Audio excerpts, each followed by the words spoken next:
Seeing none, I will proceed. Members of the committee, we have before us 2 items of communication. Is there any discussion regarding these items? No, Mr. Chairman.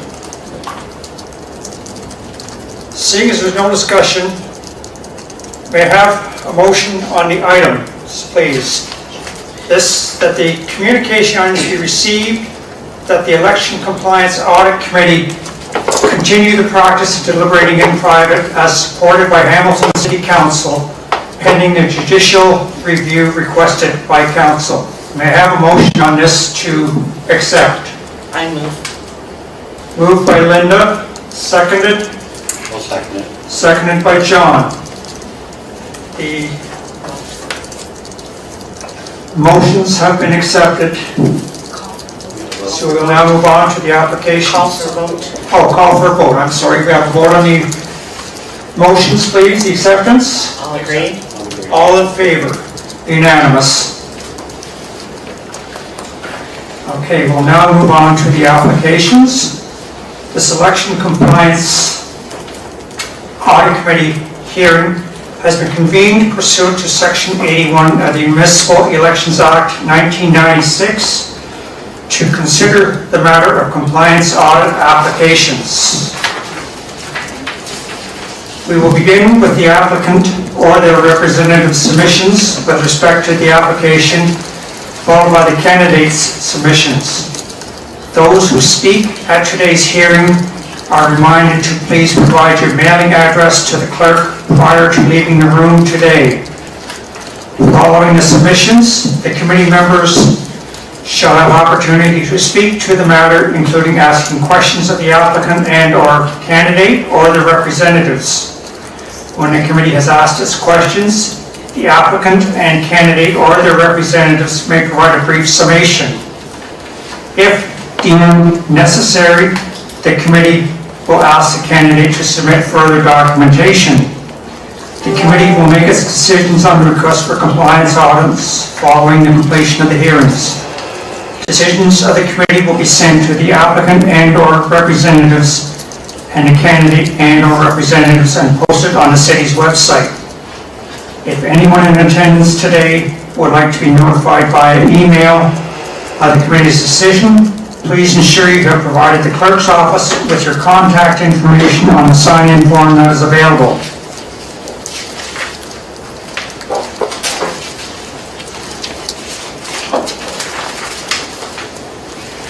The committee will now consider item number 4.1 on the agenda, a compliance audit application for the Ward 7 by-election campaign period of candidate Mr. Howard Rabb. Ms. Saunders and Ms. Crane have filed a duplicate application requesting for a compliance audit for the candidate, the Howard Rabb, who will be making the submission.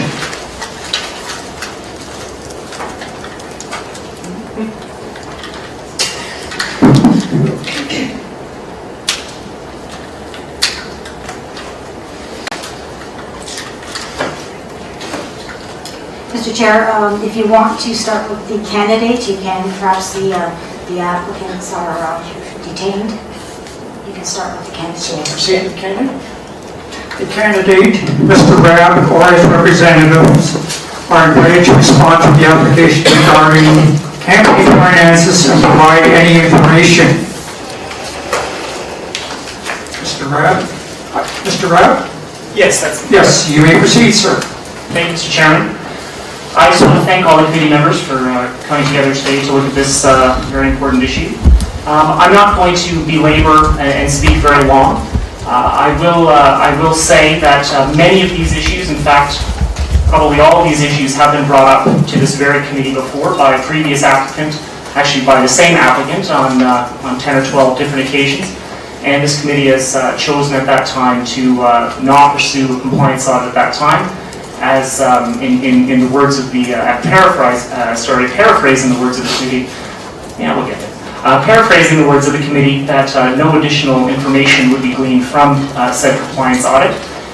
You do have the application in front of you, and instead of going through each point by point, I'll simply ask the committee members if they do have any questions that they would like to ask me. I have all of my information here, and I'll be happy to answer that. Are there any questions the committee members would like to ask at this time of anyone, or Mr. Rabb? Yeah, Mr. Chairman, I do. Barry? Barry, I think you need to turn your pressure to it. Hear me now? I can. Okay, in Form 4, on Form 4, and this was one of the questions asked by the applicant, with respect to the balancing of Form 4, where your total revenues equaled exactly total expenditures. Yes. Can you explain how it could come to exact zero? So the reason that came to an exact zero is as we got to the end of the campaign, there was a certain amount of money left in the account.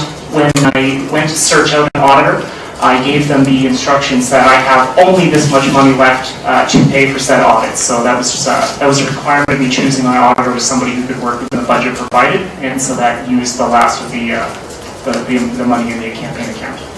Okay, thank you. Any further questions from the committee at all? I do, Mr. Chairman.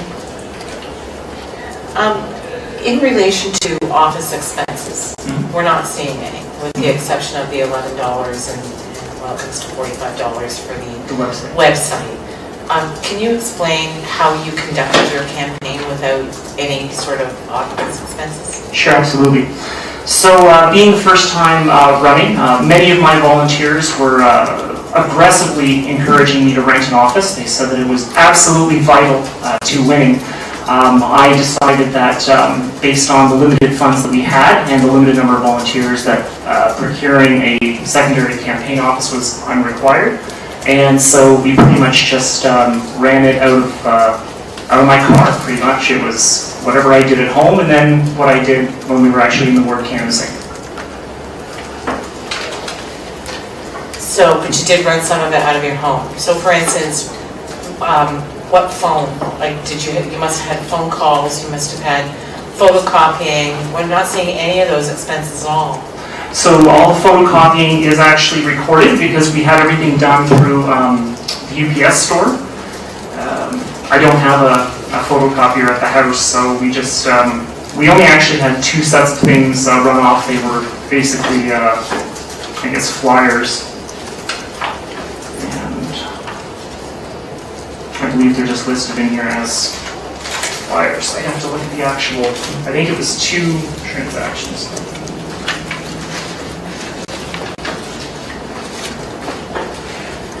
When it came, oh, here we are, brochure, flyers. So yes, so we had our regular, we had 2 pieces that we had printed up on postcards, and we also had 20,000 black and white photocopies at, I guess, 4.9 cents each, came to $495 plus tax, and that was all put under the brochures line on there. And I, just to follow up with that, the secondary question is to how to allocate any kind of value for anything that wasn't purchased specifically for the campaign, like my own cell phone, for example. We didn't get a new cell phone for the campaign. I looked at previous, actually, Election Compliance Committee and determined that people running things out of their houses didn't typically allocate any of those costs to the campaign. We also we had a spending limit of $40,000 and came in quite a bit below that. So even had we, I suppose, recorded an in-kind donation, if we could even come up with a value for what my cell phone and my home computer cost, I don't think it would have changed the finances in any significant way. So you made the decision not to allocate any expenses for those kinds of things? Yeah, we looked at what other candidates had done previously and sort of followed what's been traditional there. What else would you have done out of your home? You would have had your personal cell? Just my cell phone and my computer for Googling and figuring out where to go next. Actually, most of that was done on my phone, to be honest. Barry, did you have any further questions on that? No, I don't.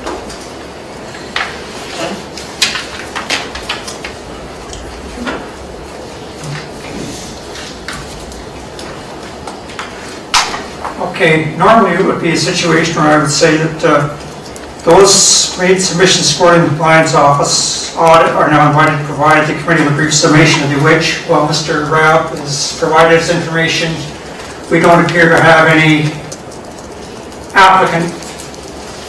audit applicants here, so I will move on then. Mr. Rabb has provided the committee with a brief summation of the questions. So I believe that is the situation, Mr. Rabb. Does anybody at any particular point here have any questions to finish up with Mr. Rabb? Otherwise, I believe that we are completed with you, sir. Seeing none, I guess you're finished for now, sir, and thank you very much. Thank you, Mr. Chairman. Thank you, committee members. Mr. Chairman, can I ask, what happens if the applicant shows up subsequent to the presentation? Mr. Chair, if the applicants do show up, you can entertain their submissions and then allow Mr. Rabb to speak following that. And is there a time that we should allow him to show up? Mr. Chair, through you, in your procedures, it does indicate that if either party fails to attend, the committee may proceed in the party's absence. Okay, we'll now move on to item number 2. The committee will now consider item number 4.2 on the agenda, a compliance audit application for the Ward 7 by-election campaign by candidate Ms. Uzma Qureshi. Qureshi, okay. Ms. Saunders and Ms. Green have filed a duplicate application requesting compliance audit of the candidate Uzma Qureshi. There does not appear to be anybody here to be making the submission. I will move on then. Ms. Qureshi, you are invited to respond to the application regarding the campaign finances and provide any additional information. Thank you. Not in the front. Should be on the front.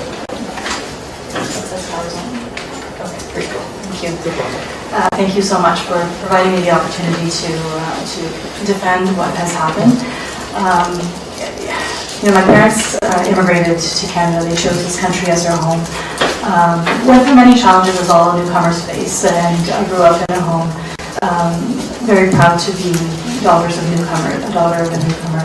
So when I shared that I was intending to run for council, they were very excited. They were elated that their challenges had come full circle, and now they have a product of their challenges is here, and the result is something that they were quite proud of.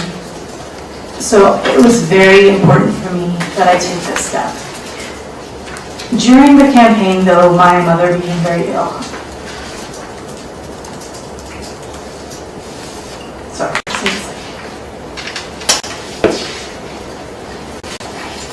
She, a few weeks before the campaign, before the election, she passed away. But my dad said to me that this was very important and I should carry on, which I did. Thank you. Once the election was over, I really needed the time to grieve. And I was lucky to have volunteers that took care of a lot of the wrap-up, which is what they did. The reason that I'm sharing this information, and I know it's very personal and it's not related directly to what has taken place, but the reason why I feel that it's important to share that is because so that all of you understand that this was an oversight, and in no way was it out of any disregard or disrespect to the Municipal Elections Act. Once we realized that this oversight had taken place, we did contact the city. However, it was too late to request an extension, and we did have the audit completed after the fact, of course. And of course, at that time as well, we were told that we were unable to submit anything past the due date. So the audit has been completed. I do understand that it cannot be put into public record, but I know that it's something that needed to be done. That being said, I do take full responsibility for this unfortunate oversight, and I accept whatever the penalty the committee puts before me today. Thank you. Thank you, Ms. Qureshi. Normally, I would say that anybody who's made submissions would have an opportunity to speak, or there appears to be nobody here, so we'll move along. Ms. Qureshi has provided us with her information. So the committee will now retire to deliberate decisions, and the decisions will be posted on the city's website, and the representatives and candidate will be notified. We have not requested any information, so may I have a motion to adjourn, please? I submit that. Motion by Eric Gilbert, I submit. seconded. Seconded by Linda. The committee will now adjourn to discuss information presented to us and come to a decision. Thank you very much.